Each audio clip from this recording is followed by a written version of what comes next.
Hello there! Welcome to my channel. Today we're going to look at the different schools of thought in African philosophy. Before we get into that, please make sure to subscribe so you don't miss out on any of our videos. There are several schools of thought in African philosophy, and they are usually categorized into three.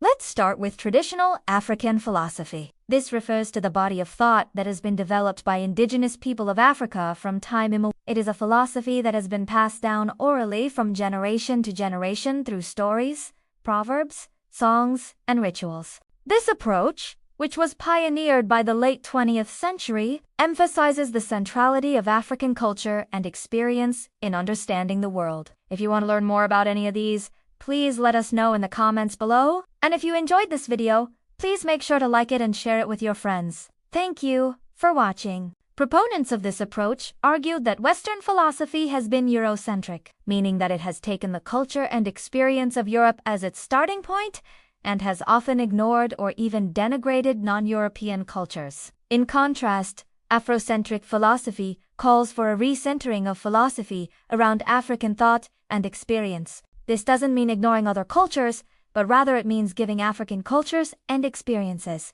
the same kind of attention and respect that has been given to European ones. This is a more recent development, and it refers to the work of philosophers who are currently living in Africa or whose work is directly engaged with African issues. Contemporary African philosophers often grapple with the challenges facing Africa today, such as poverty, inequality, and political instability. They draw on both traditional African thought and Western philosophical traditions to develop new ways of thinking about these problems. Many contemporary African philosophers are also engaged with the task of decolonizing African minds, which means they challenge the idea that Western philosophy is somehow superior to African philosophy. They argue that African philosophy is just as rigorous and sophisticated as Western philosophy, and that it has much to offer the world. Some of the key features of traditional African philosophy include a focus on community and social harmony, respect for elders and ancestors, a belief in the interconnectedness of all things,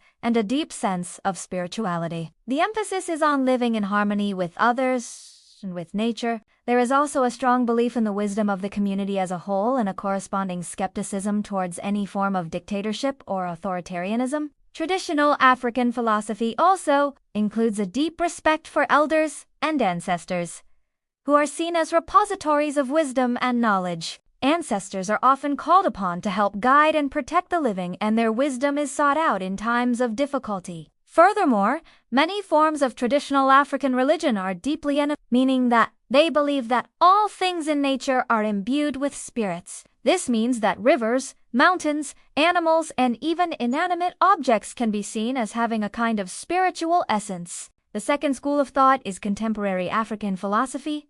The third school of thought is Afrocentric philosophy. So there you have it, a very quick introduction to the different schools of thought in African philosophy.